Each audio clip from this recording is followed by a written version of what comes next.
Hello and welcome to the Citi Newsroom from our studios at number 5, Owula Hansen Lane at Tesano. My name is Fremedunyame. Coming up. Individual bondholders forum rejects new terms proposed by government in the debt exchange program.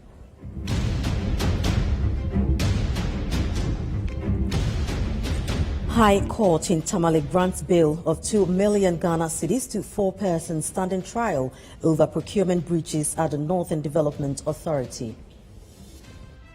The court duly granted them bail. The bail was not opposed by the Office of Special Prosecutor, and you are aware that they granted them bail, each of them 500,000 Ghana cedis, 3 sureties to justify. Also in the bulletin, more managers of retail giants arrested and detained by the Ghana Revenue Authority for non-compliance with tax laws and bypassing the electronic VAT invoicing system. Then we went to Maximat at East Legon. Same offense. They are also not issuing the VAT invoice. And then we went to Palace Shopping Mall. And later, Cocoa Board reiterates its warning that most river bodies in the country risk extinction in the coming years due to illegal mining.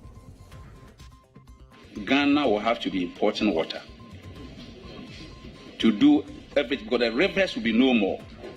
And Cobra will disappear, the Pra will disappear, the Ofin will disappear, the Brim, all these rivers are going to disappear.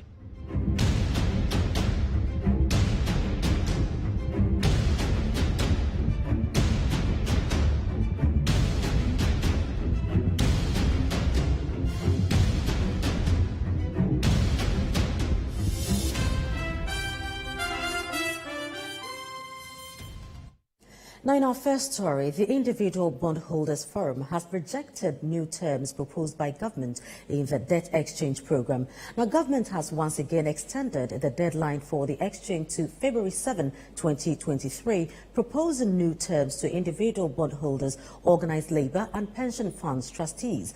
The individual bondholders, however, say they prefer to hold on to the old bonds regardless of the likelihood of limited tradability. The following report has more. Government is working to get 80% of eligible bondholders to sign onto its domestic debt exchange program intended to restructure about 137 billion cedis of domestic bonds as it seeks debt sustainability and an IMF board-level approval for a $3 billion balance of payment support and 55% debt to GDP ratio by 2028. So far, government has reached an agreement with the Ghana Association of Banks, the Ghana Insurers Association and the Ghana Securities Industry Association on the new terms, but there is still resistance from other domestic investors, especially those with individual holdings and individuals with investments in collective investment schemes. These groups hold about 15 billion cedis of bonds, representing about 11% of the eligible bonds. They believed the debt operation can't be successful without their inclusion. In the new proposal, government suggests that all individual bondholders who are below the age of 59 years will be offered instruments with a maximum maturity of 5 years instead of 15 years and a 10% coupon rate, whereas retirees, including those retiring in 2023, will be offered instruments with a maximum maturity of 5 years instead of 15 years and a 15% coupon rate. Next month, bonds amounting to more than 8 billion cedis will be maturing, and government will have to honor its obligation to investors who do not sign onto the exchange program. Government has therefore extended the expiration of the offer to February 7, 2023, but the individual bondholders still remain adamant about joining. Well, the individual bondholders that are on our platform so far are overwhelmingly against the new terms that the government has proposed through the finance minister. The reason for it is simple. The new terms, which is that they will issue 5-year bonds and pay annual coupons, that's interest of 10%, it's not as good as what individual bondholders are currently holding. So in other words, the bondholders are currently holding. It's better than what is been put on the table. So they are not interested. And so they just pray that government will stick to its commitment, which has now been made public by the finance minister, that the existing bonds will be honored. That's the interest, and the principals will be paid in the fall due. So once there's an assurance that the existing bonds that we are holding are good, are valid, are binding on government, that's it. Individual bondholders want to hold on to those.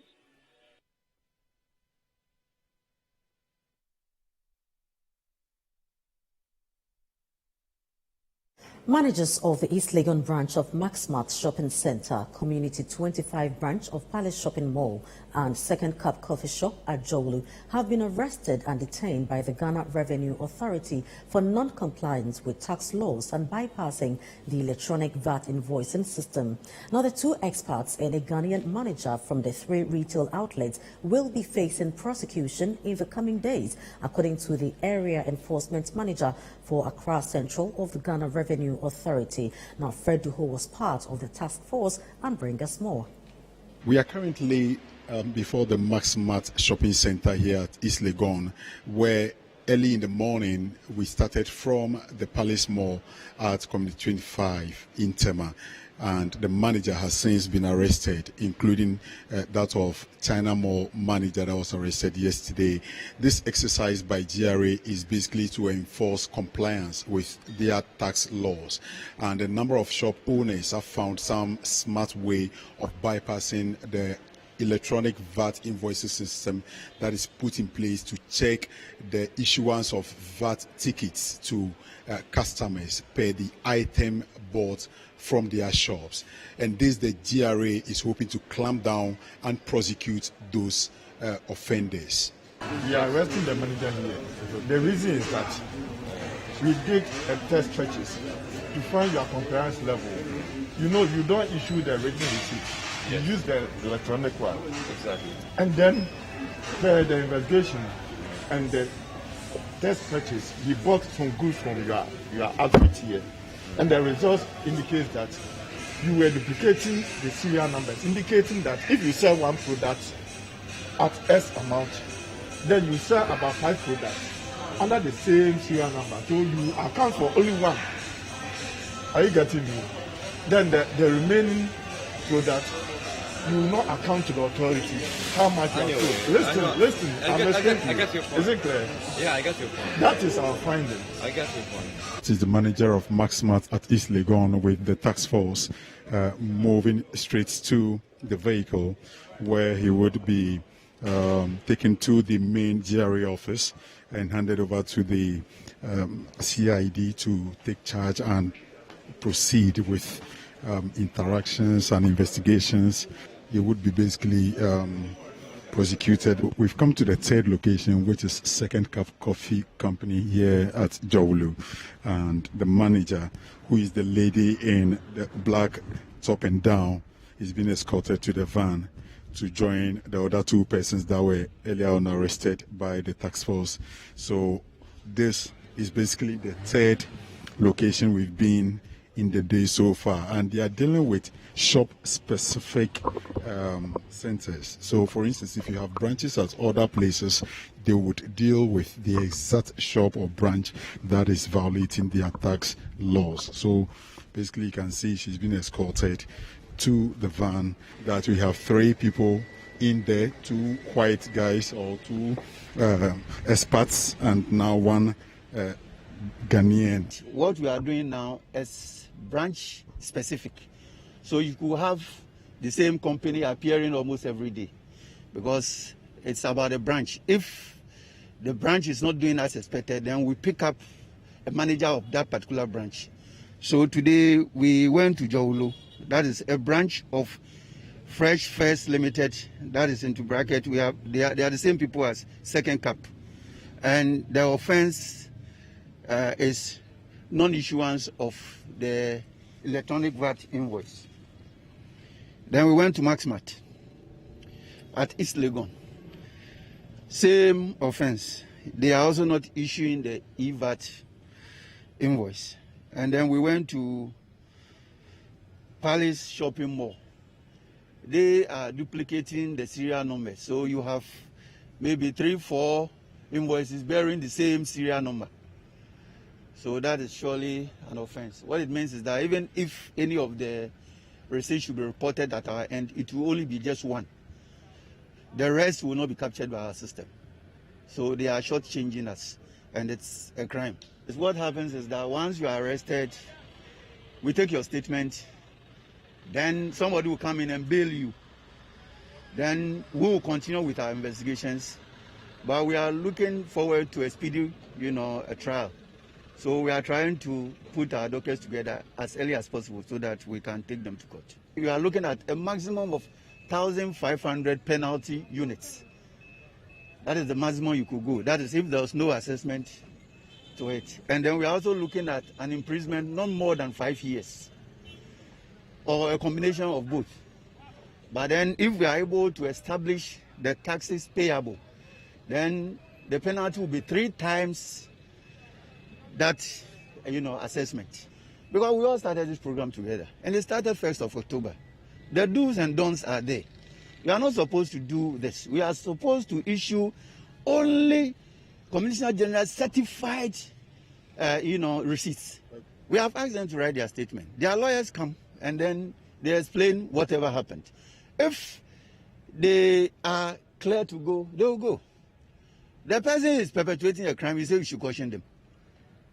What do you mean by that? How long shall we continue cautioning them? Even getting them onto the system was a challenge. And you and I, you were on our team. Getting them to just, get hooked onto our system. They refused until we started locking up their places. And then when we finally got them onto the system, they have started passing our back. Yesterday, 4 people were arrested. Today, 3, making it 7.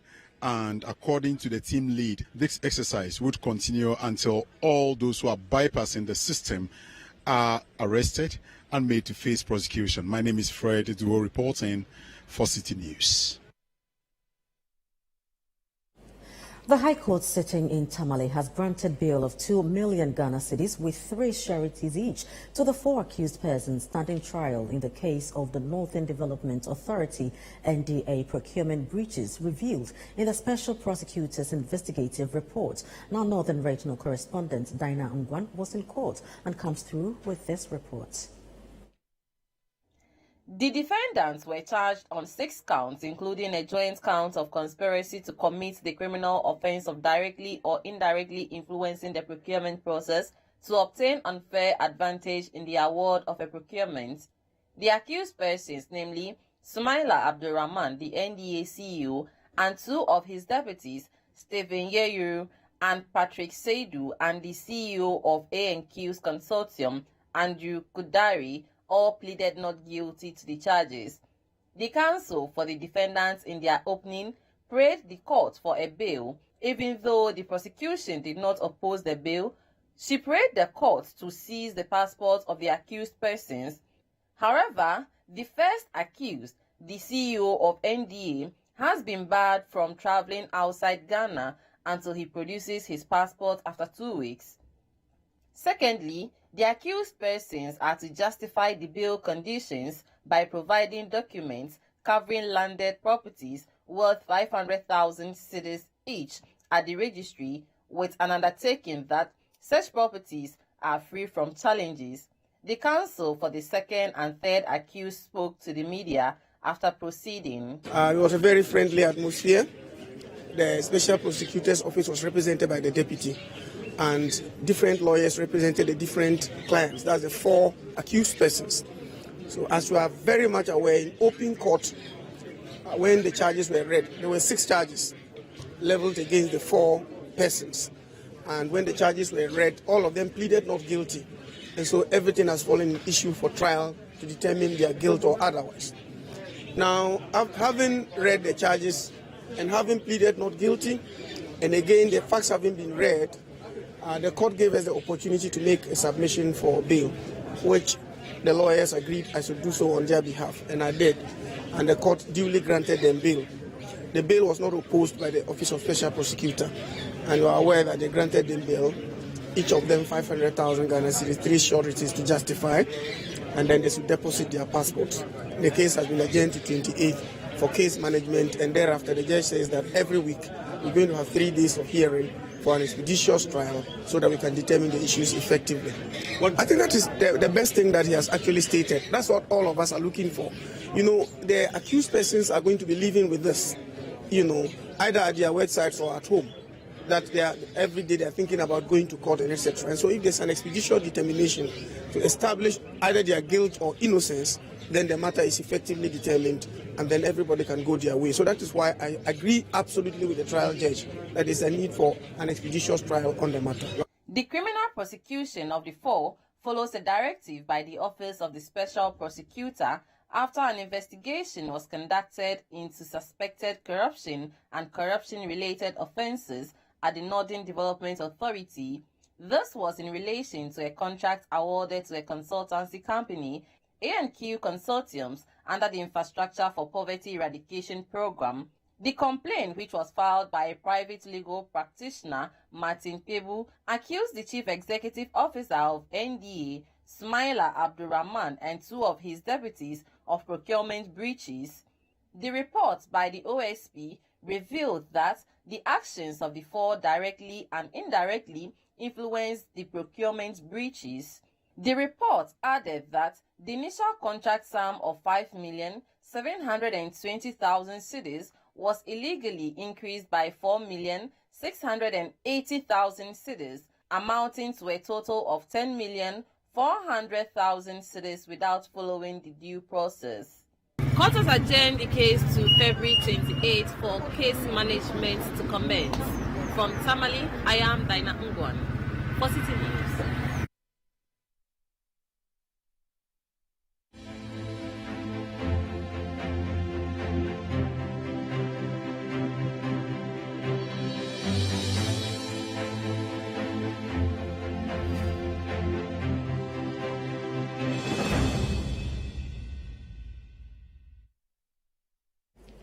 The Ghana Cocoa Board says most river bodies in the country risk extinction in the coming years due to the activities of illegal mining known as galamsey. Now, Cocoa Board says a lot of the river bodies have been heavily polluted with silt. Speaking at the Public Accounts Committee sitting in Parliament, the Chief Executive Officer of Cocoa Board, Joseph Boahin Edu, bemoaned the devastating impact of galamsey on cocoa farms. Citi News' Ni Ayukwen Okan has more in this report. During proceedings on Tuesday by the Public Accounts Committee of Parliament, the Ghana Cocoa Board appeared before it to answer questions pertaining to infractions cited in the 2020 Auditor General's report, and the Chief Executive Officer of Cocoa Board, Joseph Boahin Edu, indicated that river bodies stand to be depleted in the coming years due to the continuous activities of illegal miners. In 50 years' time, Ghana will have to be importing water to do everything, because the rivers will be no more. And Cobra will disappear, the Pra will disappear, the Offin will disappear, the Brim, all these rivers are going to disappear. That's one. The other aspect had to do with ourselves, because we have a lot of mercury also being discharged, which poses a lot of health risk for human beings, not just those who live in these corridors or enclaves, but it extends to those of us even living here in Accra. There's no galamsey taking place in Accra. For the cocoa sector in particular, the chairman, now it's difficult for us to even carry on irrigation. You cannot use boreholes to do irrigation. You have to use surface runoff. All over the world, irrigation is done through surface runoff.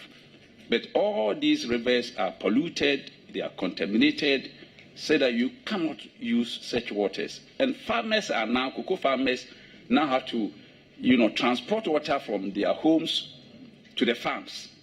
They have to use aboboya to, carry water. It's even making cocoa farming to become very expensive. He also commented on a recent report filed by an international media firm, Al Jazeera, on the use of child labor in the cocoa sector in Ghana. Apparently, the reporter went to this village in the western region and then, organized the community from a church service. They were even in a church service on Sunday, took them to the farm, and then directed what they should do, including a 4-year-old child to be picking cocoa pots. Chairman, ordinary, no Ghanaian,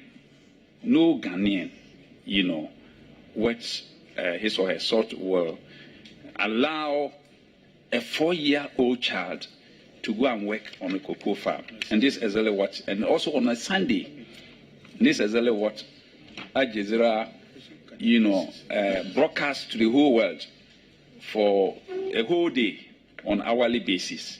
For the Western media, they see this as child labor, and this is reported.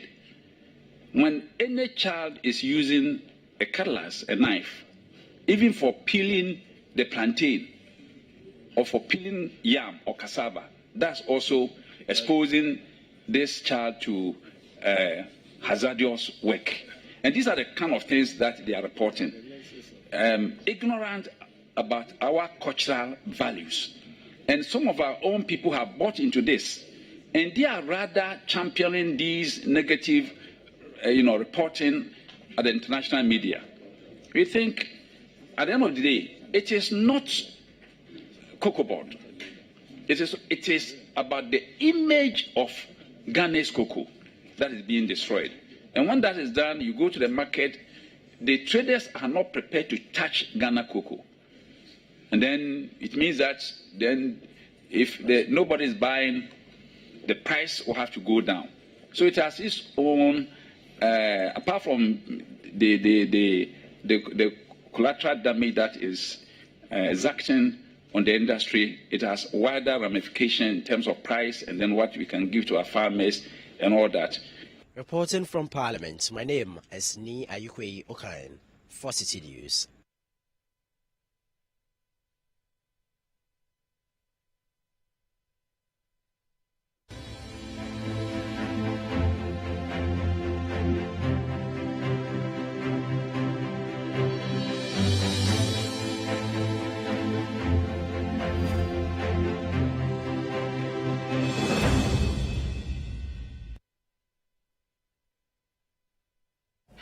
You're still watching the Citi Newsroom, still to come. The Kollywood Doctors Association threatened to withdraw services over conditions of service.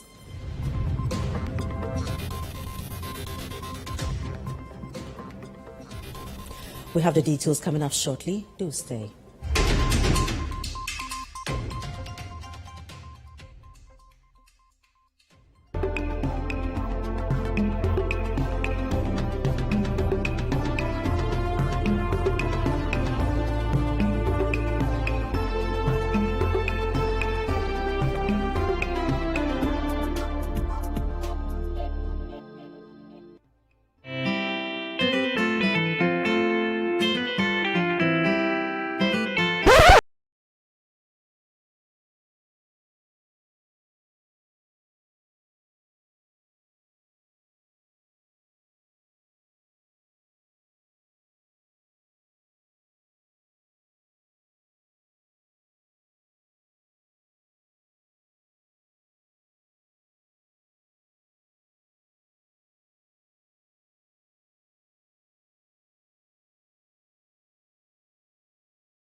Creamy Plus is a fully skimmed evaporated milk. Creamy Plus is available in a shop near you. This message has been vetted and approved by the FDA. It is important for husbands to support their wives who test positive for HIV when they are pregnant. The assistance I got from my husband encouraged me to follow all the guidelines given by the nurses and doctors. I gave birth to an HIV-negative child. I'm therefore appealing to all men to test for HIV and encourage their wives to do same. All pregnant women should test for HIV and follow instructions given by their healthcare providers. This will help them to have HIV-free babies. Men and women, let's work together to have an HIV-free generation. Our children must be free to shine.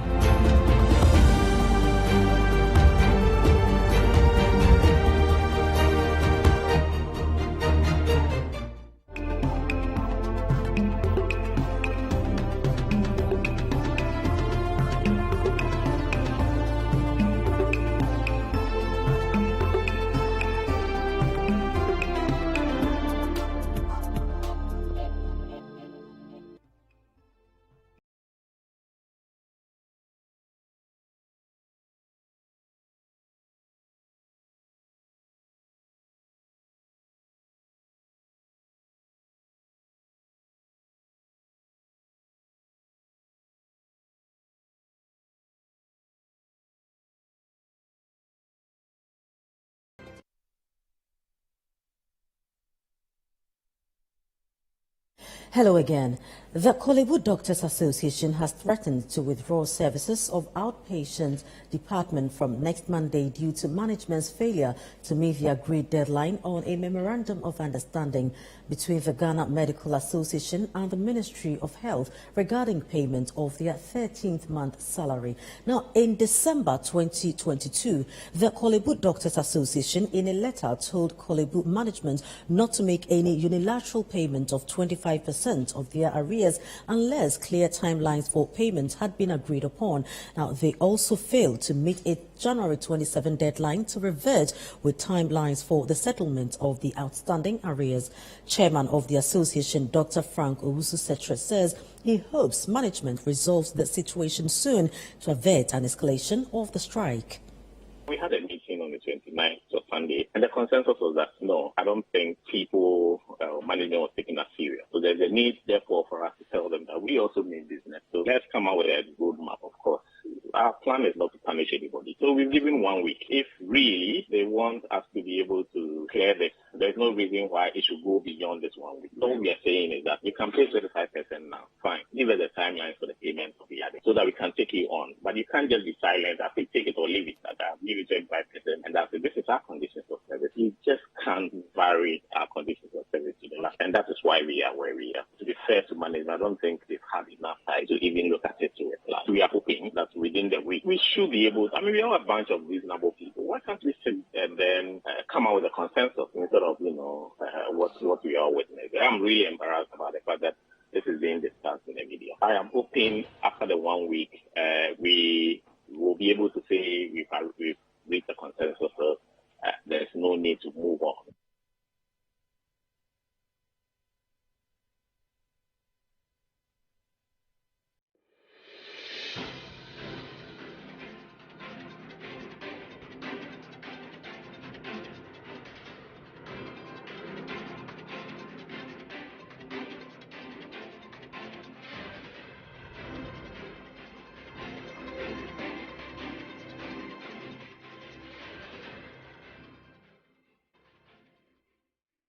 Now, away from health, government has committed 30 million cedis to start the first phase of the National Rental Assistance Scheme to facilitate accessibility and affordability of rental housing across the country. Now, the scheme will provide a platform to Ghanaians to have their rents prepaid if they have proof of citizenship and employment.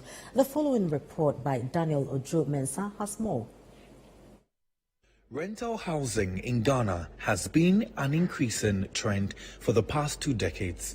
This is due to the high demand for affordable rental properties. The problem is compounded by demands of landlords to collect a year or two advance rent from potential tenants.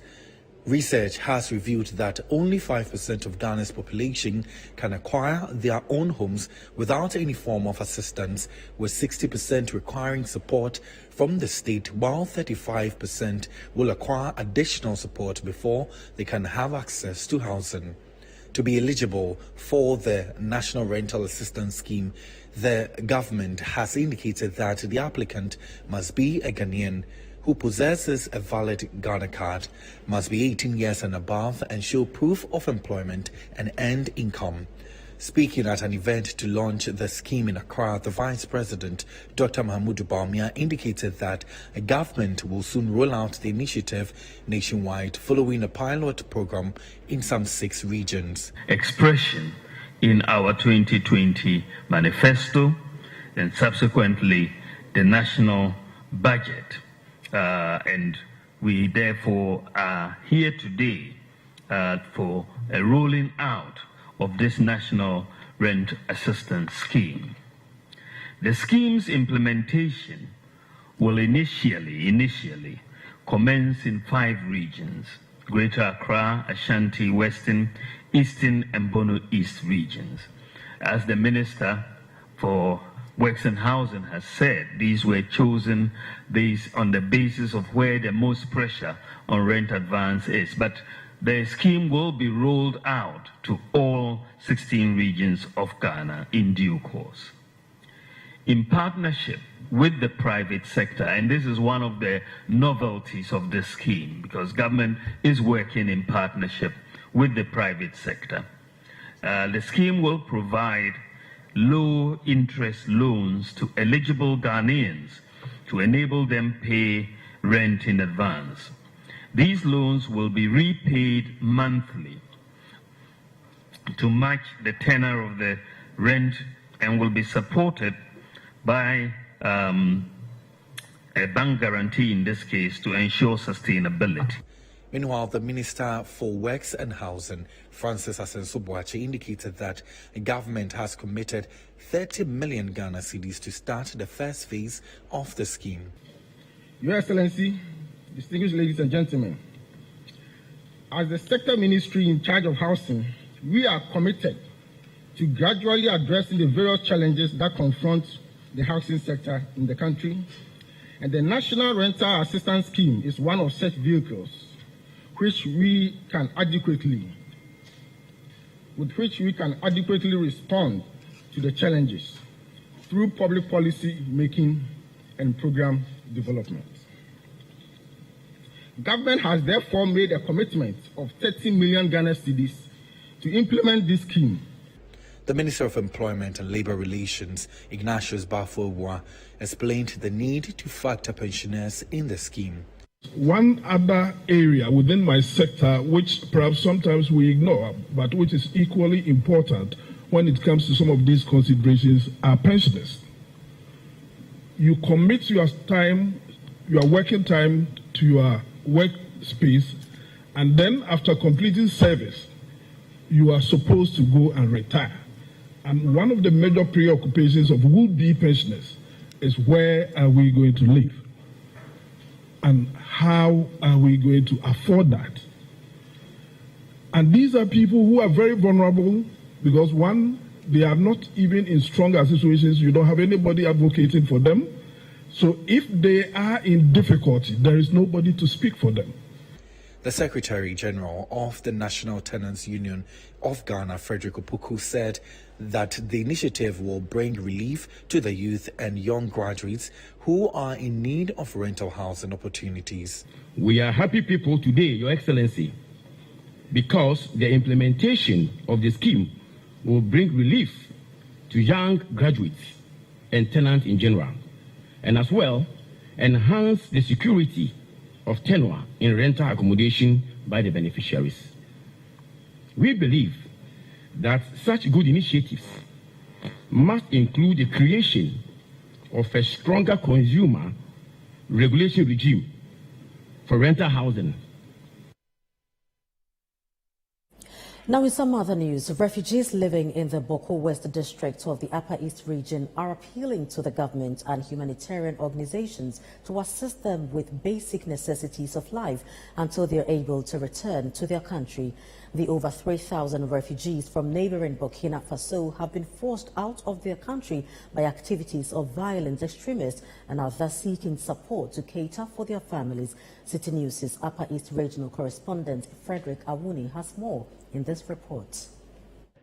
Activities of violent extremists in neighboring Burkina Faso in recent times have led to the death of Burkinabe residents and displaced over 3,000, including women and children.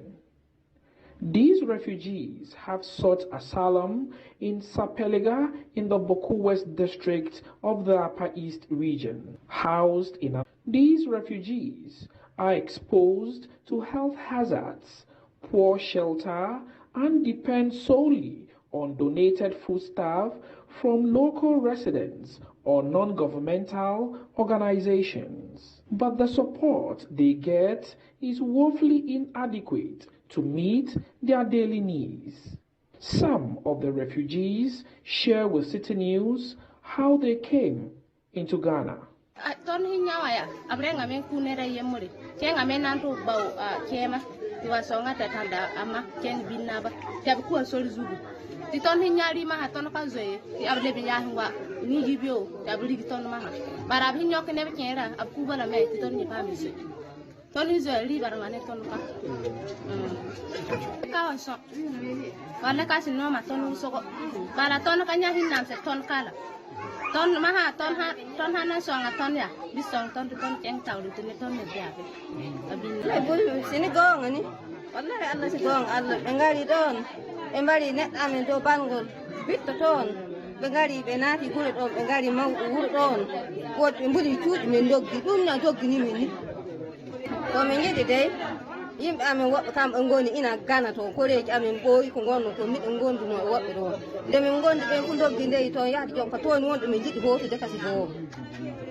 The presiding member of the Boku West District Assembly, Awini Asana Zakari, fears the situation threatens the security of the area and called for tight security surveillance. So I think that upon government intervention, all that we are doing, I think government is aware, and then I also equally want to know that if government comes in, like the security situation, the community is, in fact, we are being threatened. We are being threatened.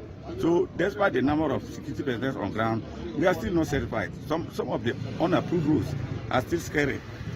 And so I think that when the security deployment is being put in place, it will help us. Better say these are people who have get displaced. Even though they are not well, I think that we cannot discard them as refugees. They are well displaced. They cannot return there. That's what I use the word well displaced. They cannot return there. I don't know as and when they can even return. We can't tell. And so we expect a support from government for feeding, a support for government for other community utilities like water and sanitation activities. They have to carry out because it means where we are now is now more or less a disease-prone area. So we expect that support from government. The divisional chief of Sapeliga, Naba, Abudbudi, Atule, Ayagiba III, bemoaned the insufficient foodstuff to cater for the refugees. In fact, the situation is very bad because some of their parents have been killed and they were just running. They cannot even stay in Burkina. So as we come here, it's also very difficult for us because we've taken care of them and there's assistance from NGOs, government, Jesus Assembly, and upon all that, they can't do. It's not sufficient, even water. So I think they should do well to assist my people. And this year, for instance, we didn't have enough rain, so the food situation is just a problem here. And you get to the market, you can't even buy corn. You have to learn to give it to strangers. And the children are so many, and the women. The children are so many, very tiny, tiny ones. That's a difficult thing.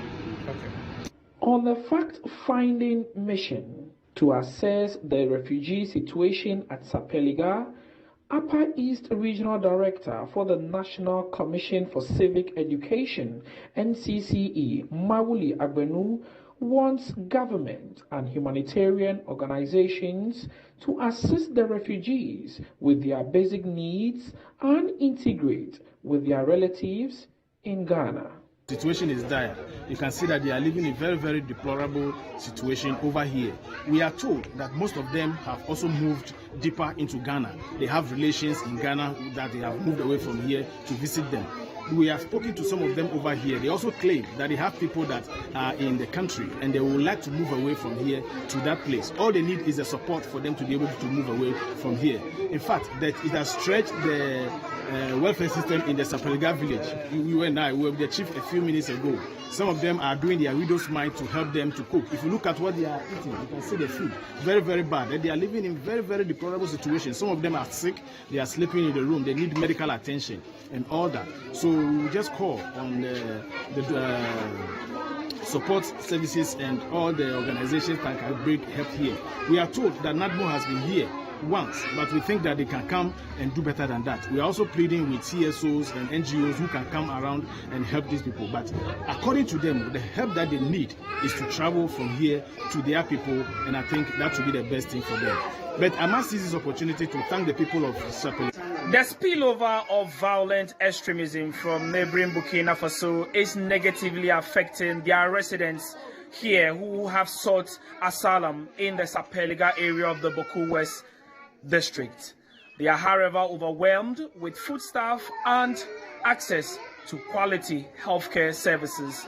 They are appealing to government and other organizations to come to their aid and facilitate their movement back to their hometown, Burkina Faso. Reporting for Citi News, Frederick Aouni, Sapeliga, Boku West District.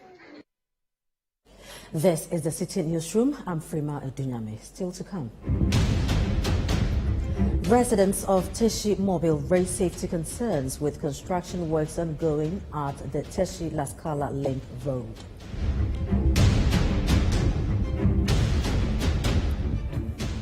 We'll bring you the details shortly. Please stay.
Creamy Plus is a fully skimmed evaporated milk.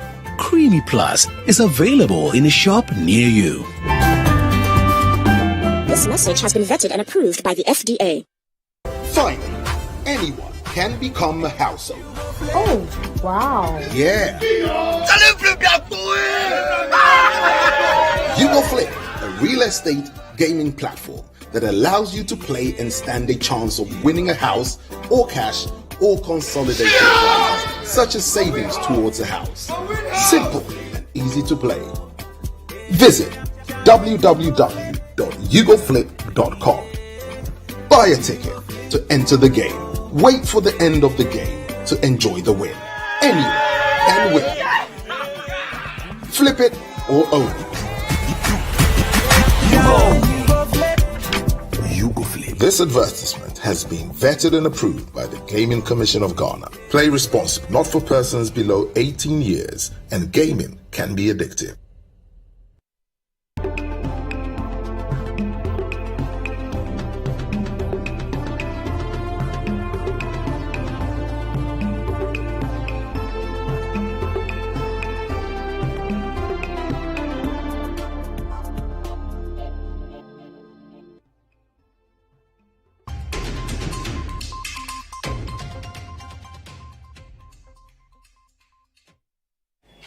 Thanks for staying. Residents of Teshi Mobile are raising safety concerns over construction works ongoing along the Teshi-La Scala Link Road.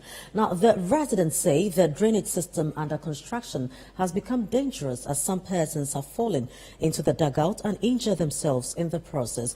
Meanwhile, the chief executive for the Lojokuku Municipal Assembly, Mordecai Kwashi, has, however, assured that the issue will be addressed. There is more in the following report. The La Beach project is one of government's major initiatives within the road sector. It begins at the Independence Arc at the Blaster Square in Accra through Osu, La, Teshi and Tunungwa. According to the MCE for the Lojokuku Municipal Assembly, Mordecai Kwashi, the road projects within Teshi and Nungwa are 80% complete. Residents are, however, concerned about ongoing works at Teshi Mobile as they lament inadequate safety measures put in place to prevent danger. Some residents who spoke to Citi News said the construction works have made it difficult to access their homes, while some residents say they have resorted to being extremely cautious while using the stretch. We have case. This house particularly, we have like most cases, like almost 15 cases here. And it's affecting us greatly. You see, kids cannot cross. We have to carry them in our back and cross. So if you are not vigilant or something, you and the kid will fall in the ditch. Yeah, it has happened severally, which we can attest to it. Yeah, they tell us they are on course, they will come and do it today, tomorrow, and it's still going on. Yeah, the last deadline they gave us was like last week that they will come and construct the gutter so that everybody will be free. But as we are talking today, it's not that they are leveling the ground so that they can construct the gutter. They started it for a long time. And if you go from First Junction to Nungwa and from Kofi Annan to Labadi, they are finished. But we don't know the reason why they left this place. So from last week that we saw that they have started doing it, we are all happy. Because sometimes if you come out from your house, you can't even cross the street. You don't know how to get out from your house. So we are all talking about it. So we are happy that they are doing it. So we beg them, they should finish it for us. We are suffering. The mosquitoes are biting us. We are all getting malaria. So we beg them, they should finish it for us. At the time of Citi News' visit, the contractor and his team had returned to site to continue with the project. MCE for Lojokuku Municipal Assembly, Mordecai Kwashi, in an interview with Citi News, indicated that all safety concerns raised by the residents will be tackled following the relocation of a pipeline which was impeding the construction of the road. We had some crash barriers around, most of all along there had been crashed. Those things that, like cement, you have to lift to the crane, what I'm talking about. We had around it to protect people from falling inside, especially the vehicles and even pedestrians from falling inside. That has been there. Only recently, just recently, that those things were moved temporarily because they were required elsewhere. And that is what we raised in the site meeting. And that is why the contractor is back on the location doing what he's supposed to do. So I believe that in a couple of days you would see that that issue will not even be there anymore for us to talk about. The road construction is going on smoothly, and in a couple of months, by end of Q1, this stretch will be done. The MCE also assured residents of Lojokuku that the government through the assembly will begin construction of inner roads by the second quarter of this year. Hopefully by Q2 work will begin on it, and the residents should expect to see the road, the internal roads that have been damaged through the diversions and so on. All of them should be fixed. The work ought to begin from Q2, and we should see a rapid improvement in the work that we're doing. Now, the Data Protection Commission says it will soon put before court about 300 institutions that have failed to safeguard the information of individuals as stipulated by law. The Commission has since 2017 been championing the protection of information collected and used by companies and institutions in Ghana.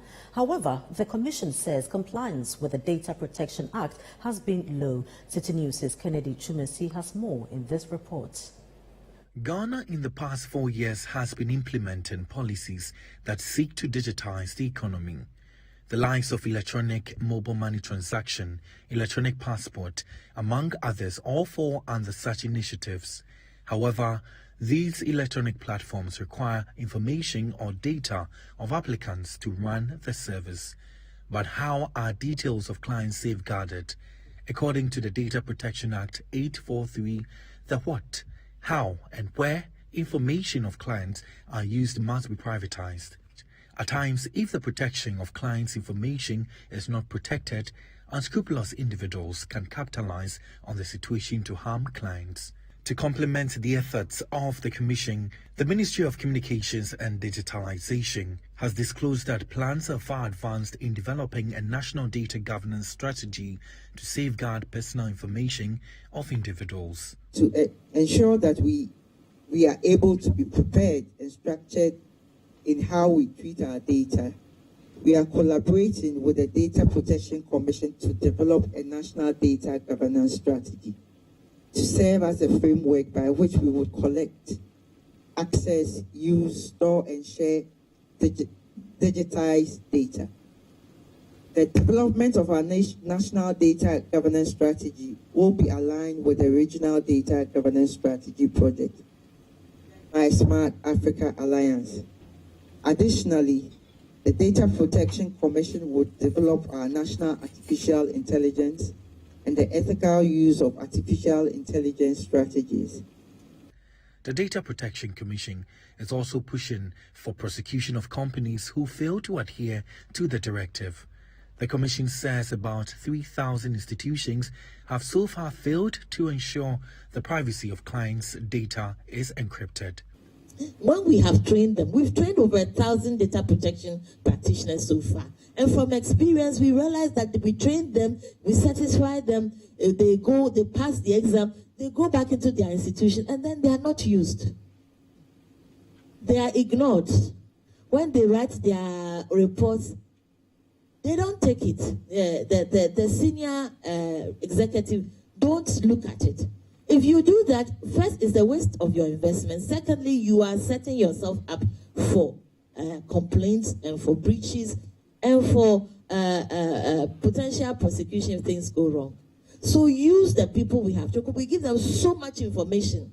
Meanwhile, a Cybersecurity and Investigations Bureau, E-Crime Bureau, wants individuals to be educated on their rights to ensure that companies do the needful.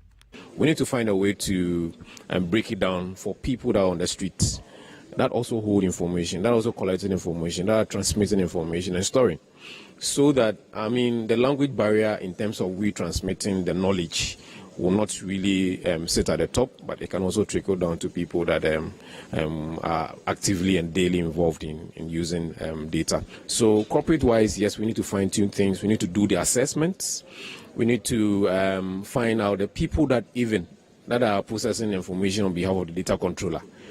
Because even in the picture of mobile money fraud, once again, there's a problem in terms of the people that are on ground that are collecting information. Under the Data Protection Act 843, individuals in Ghana do have the right to actually question the use of their data and information by their respective organizations and institutions. Also, these institutions also have the obligation to make sure that they protect the data and information of the respective individuals who do work with them. Reporting for Citi News, my name is Kweku Eduamansa. And this is where we part company. This has been the Citi Newsroom. Visit our website, citinewsroom.com, for more news updates. Subscribe to CityTube on YouTube for more exclusive video content from Citi TV. You can also watch Citi TV on DSTV channel 363 and GoTV channel 182.